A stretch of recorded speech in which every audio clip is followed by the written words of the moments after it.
The final score, Bromley 1, Wrexham 1. I'm Mark Griffiths from the Wrexham AFC media team. Now, before I talk about the football, obviously much more important than that was the incident involving Rob Lainton in the 23rd minute. And I'm pleased to be able to say this, that he was released from hospital and has been able to travel home with the team, which is fantastic news because it dominated everything else that happened. The football's not important when somebody gets hurt like that. And so I think it's only appropriate to begin by explaining what happened to him and also why it really appeared very serious and why, I'll leave the footy till a bit later. Essentially what happened was no fault of the Bromley striker, James Alabi. Wrexham had been playing a high line and catching him Bromley offside quite a lot. The ball was played in. Alabi chased after it. He looked well offside, but the flag stayed down. Now, I personally disagree. I'll get to this in a second. Sorry. The flag stayed down. Alabi, therefore, had to keep chasing the ball. Lainton had to come out bravely, and they clashed inside the box on the left-hand side. Certainly not, and I absolutely emphasise this, not the fault of Alabi. He was running after the ball. I've got to be honest, on first glance, I would have given a penalty without much hesitation for the way the contact took place. But unfortunately, it immediately became clear, because Lainton was absolutely spread-eagled on the floor on his back, that the contact had been between Lainton's head and, we would assume, Alabi's knee. Again, like I said, completely accidentally. The flag went up then for offside as the clash took place. And I just want to say I don't blame the linesman either, really, because linesmen are told to leave their flags down. Nothing to do with VAR, of course, at our level, but simply because there's a possibility a player in an onside position could chase it and get onto the ball. And I think that's a fair rule, but I think there's got to be an ability in a linesman to use a little bit of sense, because I've only seen the incident once. Frankly, my recollection of it is that Alabi's just chasing after it on his own. There's no one else anywhere near. There was no danger that somehow another Bromley player would come out with the ether and score. So, the linesman could have put his flag up and avoided the problem. But still, anyway, I don't want to blame the linesman either, in the sense that it's the rule, I think, maybe that's unclear or at fault. So that happened after 23 minutes of the first half. For 12 minutes, the players stayed on the pitch while Lainton was being treated. Bromley are very quick to get their medical staff out there. Both physios raced onto the pitch. The ref was quick to get the physios on as well. 12 minutes, the players stayed on the pitch trying to keep warm while Lainton was being treated, and then it was realised there's no point in that, so they all went into the changing rooms. It was 23 minutes after Lainton was injured that the ambulance was able to arrive, and a further 8 minutes later before they managed to get him on the stretcher and then slowly into the ambulance. The ambulance actually didn't leave until just after an hour, just over an hour after he was injured. A horrible instance. You can understand why all sorts of worried thoughts were going through all our minds as to what had happened to him. But as I said, thankfully, he has been released and is currently travelling home with the team. So that's wonderful, wonderful news. There may well be repercussions for when he can play next, but at least he is fit enough to travel back home. That's great. So forgive me if I move on to the more trivial matter of the match. I mean, it's trivial as well, in the sense that it becomes a bit of a sort of freakish game in a way. When something happens like that, it's bound to have an effect on the match. So just to go through it, I mean, basically Wrexham made two changes. Jordan Ponticelli was injured on Tuesday, of course, and so Adi Yusuf, who came off the bench to score, he started instead. And interestingly, Elliot Durrell was left out, and in his place, Anthony Jeffrey made his first start since he got injured at Yeovil. Now, Dean Keats was speaking quite a lot on Tuesday after the game about how he wants to see his players break the lines more, and obviously Jeffrey's pace would allow him to do that, but he found it difficult on this occasion, not least because, frankly, until he went off, Wrexham were up against it. The first 23 minutes or so, were fairly even and pretty much incident-free, except for the linesman pulling a muscle, and the game had to be stopped for 5 minutes while he swapped roles with the fourth official. Then after Lainton's injury, the game livened up, and it was Bromley who really came to life. They started to create opportunities. Long ball over the top, and Christie and Dibble racing out, having been brought on for Lainton, did really well to bravely duck and head the ball away as Cheek was roaring after it. For one horrible moment, I thought that 6 minutes after the game had restarted, we could lose our substitute keeper as well. It was a very brave piece of keeping. The referee had actually signalled 26 minutes of added time, and in the 10th of those, Bromley took the lead, frustratingly, from a Wrexham corner. Record floated in beyond the far post, a decent delivery. Kelleher, I think, may have somehow lost the flight of the ball. It was very misty. It seemed to strike his back and drop loose. Hackett hacked it away. Hey. And it was cleared to Hackett. Hackett Fairchild, that's it. And he did well to hold her up on the right flank and feed the ball into the centre. Bingham found himself one-on-one with the keeper. Dibble did really well to spread himself and make the save, but the ball ricocheted back out to Michael Cheek, and he drilled the ball in. Dibble actually managed to get a bit of foot to it and was unlucky not to pull off a miraculous double save. A couple of minutes later, Cheek was in it again. Cheek would have a duel with Dibble throughout the match, and that was the only occasion when, of course, he came out on top. But on this occasion, Cheek getting in behind Vassell, pulled the ball back nicely towards the penalty spot. Alabi was there, just came a little bit behind him. He had to dig the ball out from between his feet and then dig out a shot which whistled over the bar. Another opportunity then came when Kelleher headed the ball away, but only as far as Bingham, who 35 yards out did really well, took it on the chest, and as it dropped, hit a lovely dipping drop kick over Dibble, who was scrambling desperately, thinking it might have gone in. It just cleared the bar. Good effort. Wrexham didn't manage much at all, frankly, in the first half. Record swept in a free kick, which was nodded down well by Kelleher into the goal mouth, but both Thomas and Yusuf had attacked the goal mouth, and it dropped just behind them. And then Record throwing the ball into Yusuf on the left side of the box just before the half-time whistle finally blew. Yusuf turning and drilling a powerful shot into the goal mouth, but it was blocked. After the break, Bromley really picked it up again, even more so. And were it not for Dibble, the game would have gone comfortably out of Wrexham's grasp. Within 35 seconds of the restart, there was danger. A ball over the top. Kelleher, who looked uncomfortable when the ball was knocked over him, was being chased by Cheek. He managed to stretch and poke a horrible ball back to Dibble. It was a bit underhit. It was coming at a nasty sort of bottom of the thigh height as well. Cheek was after it. Dibble did ever so well to get there first on the stretch and sort of again with his toe managed to sort of flip it up in the air and then get to the loose ball and thump it clear. Really nice improvisation and a desperate moment. Then Coulson had a free kick from 25 yards out over the wall, and Dibble got across to his right to hold on to it. Coulson then swept in the corner. Cheek beat Dibble with a powerful header, but it was cleared off the line, and moments later it was played back in again. Vassell got a bit tangled up, allowing Alabi 10 yards out to turn him and drill a powerful shot inside the left post, denied by a great reflex parry by Dibble. Bromley kept pushing on and kept creating chances. There was an opportunity after a lovely bit of dribbling by Coulson and a pull back by him. Cheek got there in space, smashed it in, and maybe Dibble's best save. There's an acrobatic tip over to concede the corner. Then a ball over the top. Wrexham two centre-backs too far apart, leaving space for Trotter to go driving through the centre of the pitch from midfield. And again, Dibble really quick to get out and save at his feet.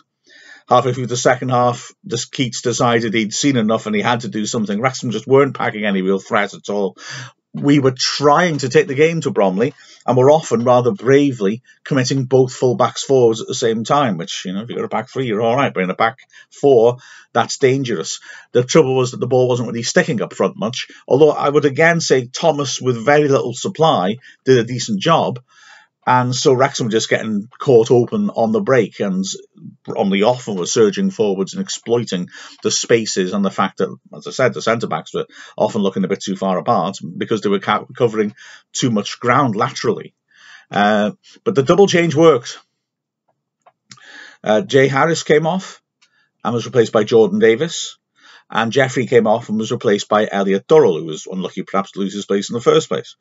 Initially, there was an immediate chance created by Bromley when Hackett Fairchild swept in across. Cheek got it well at the far post and nodded it downwards, and Dibble dived to his left to make a good diving catch. But the balance moved in Wrexham's direction, partly because the two substitutions added a lot of dynamism to Wrexham's play, and I think also, to be honest, because Bromley took off Alabi, who was causing problems, and brought on a skillful attacking midfielder in the Watford loanee Forster. But there was no need, I don't think, to go to 4-5-1 at that point, because Bromley were opening us up and were making chances. And were it not for Dibble, they would have put the game to bed. Personally, I think I would have gone for it rather than trying to protect the lead, especially with 20 minutes left. As it was, suddenly Wrexham sprang into life, and not only did they equalise, but quite frankly, I genuinely thought Wrexham were going to win it. 3 minutes before the goal came Wrexham's first real proper effort, and it was a good effort. Yusuf did well on the right-hand side, squared it in towards the D. Thomas was there. The pass put him off balance. The defender was leaning on him. Baraswi was falling. Thomas did ever so well to pivot and feed the ball on again. One more to Durrell, popping up in a left channel with a clear sight of goal.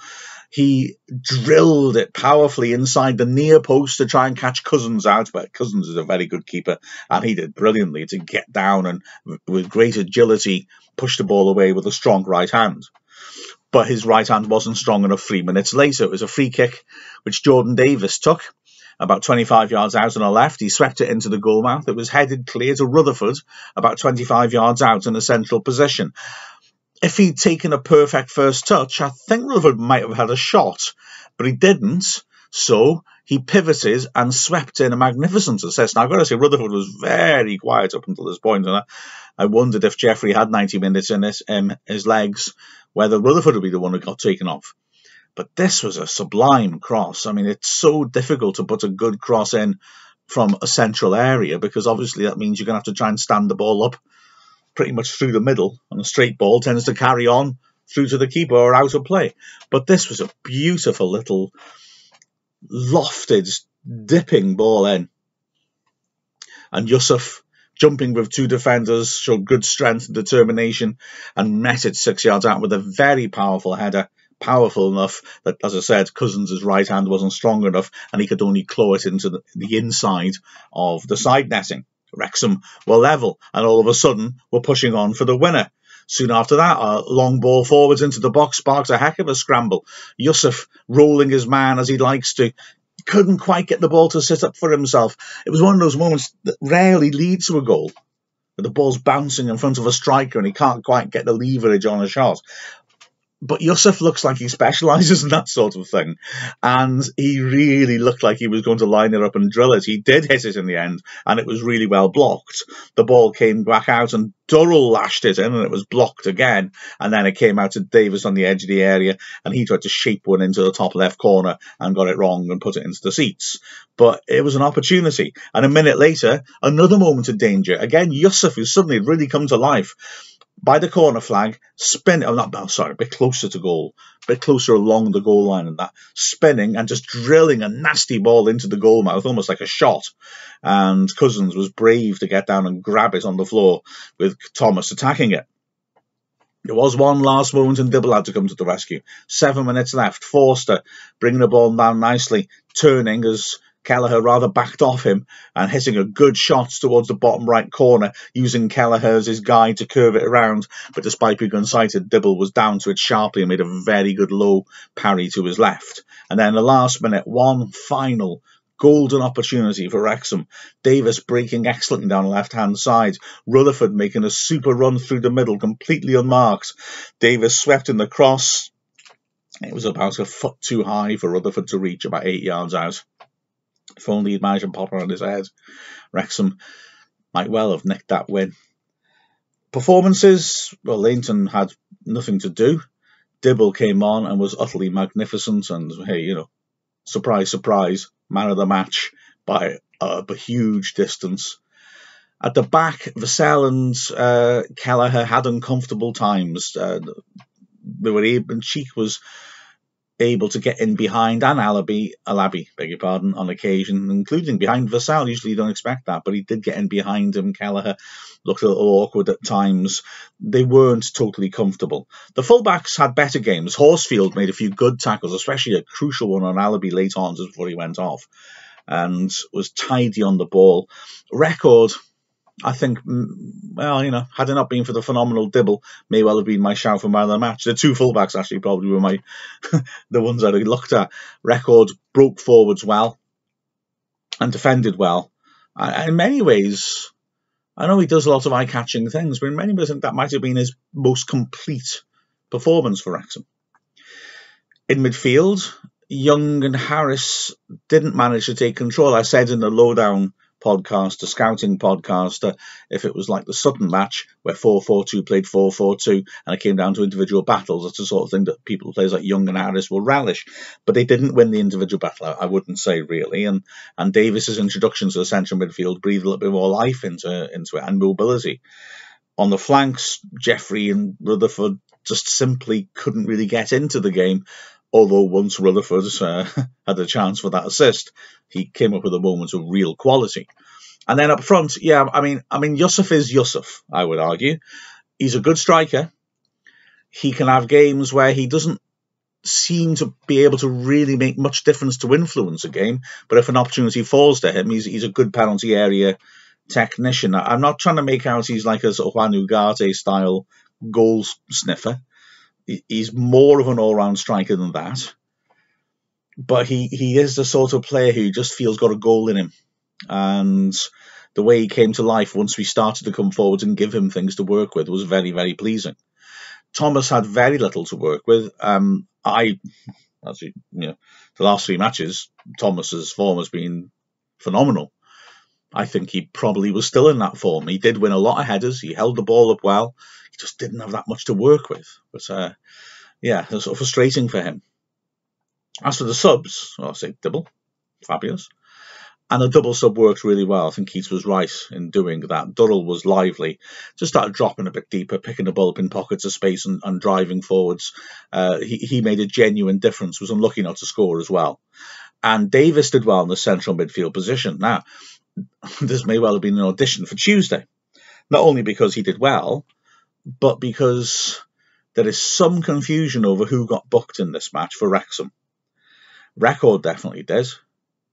But there was an incident at the end of the first half where, well, Luke Young jumped for a header in the box with Alabi. He was penalised, I thought, rather harshly for an elbow. I got to say, I felt, and they did show a replay of this on the excellent Bromley stream, he was jumping early, his arms were up to support that jump, there was no movement towards the man at all. Alabi had jumped later and therefore jumped into an arm which was just there to support him. I really don't think that's a foul. Now, here's your problem. The replay on the stream came on straight away afterwards, as they do. Therefore, there was no evidence that Young had actually been booked. When the replay ended, the footage went to Harris, apparently being booked by the referee. Would assume for dissent, because it wasn't a foul. However, the only two other sort of witness accounts I've got from the game, one of them is Wrexham's Twitter, which suggested that only Young had been booked, and the other one is the PA data, which is provided by the home team, but will be somebody in the press box was watching and noting down details, which suggested both Young and Harris were booked. So I don't know who was booked. It's important because if my calculations are correct, Harris, if he's been booked, is on 5 yellows and therefore is suspended on Tuesday. So I don't know. So it could be Jordan Davis plays. Now, Davis did well. Davis was able to drive forwards. He's young, he's quick, he's energetic, and he got into a nice crossing position, of course, to sweeping the ball for Rutherford at the end. Sadly, didn't find a target. He got into a good shooting position for the one he put wide with 10 minutes left, and he did add a bit of dynamism to the centre of the pitch, so maybe he'll get his opportunity on Tuesday if Harris is suspended to show he can play in that role in a 2. It was a funny old game. Much more important is Lainton's health, and thank goodness that he's travelling back and appears to be okay. That really is wonderful news. And yeah, it was 67 minutes of poor performance, rescued by a keeper who'd come on unexpectedly and cold and put in a magnificent performance. And then 23 minutes of us ripping into them and being very unlucky not to win. The lads showed character. To lose a player, the shock of experiencing that, and also the fact that they then were unable to raise themselves and struggled for 3 quarters of the game. The fact that they were then able to turn it around and finish as strongly as that, well, don't tell me they don't work hard. Don't tell me they're not committed, because that was a terrific effort. So well done for the heart, and well done for the final quarter of the match. And with Rob Lainton hopefully being absolutely fine now, yeah, I think we can consider that a good day. St. Christian's Day. With the final score of Bromley 1, Wrexham 1, I'm Mark Griffiths from the Wrexham AFC media team. And oh yeah, I forgot to say, if you're watching this on video, sorry that it's basic. You know, I like to put the graphics and stuff on, but I've had to send my laptop in for repair. The cost is extortionate, but I've a funny feeling I'm going to have to just suck it up and pay. So I'll probably be living in a tent by Tuesday, but nonetheless I'll have a laptop. So if the tent's got Wi-Fi, there'll be another podcast and stuff then. But yeah, I had to do this rather basic setup for this, and also by the same token, yeah, don't get your hopes up for a flashy highlights package, because I'm going to be a little bit limited in what I'm actually able to do. So apologies for that in advance anyway. But look, just use the audio stuff. Come on, subscribe to the podcast. You'll get all that good stuff. Scouting report, Dragon Heart, every Friday. Yeah, all that good stuff.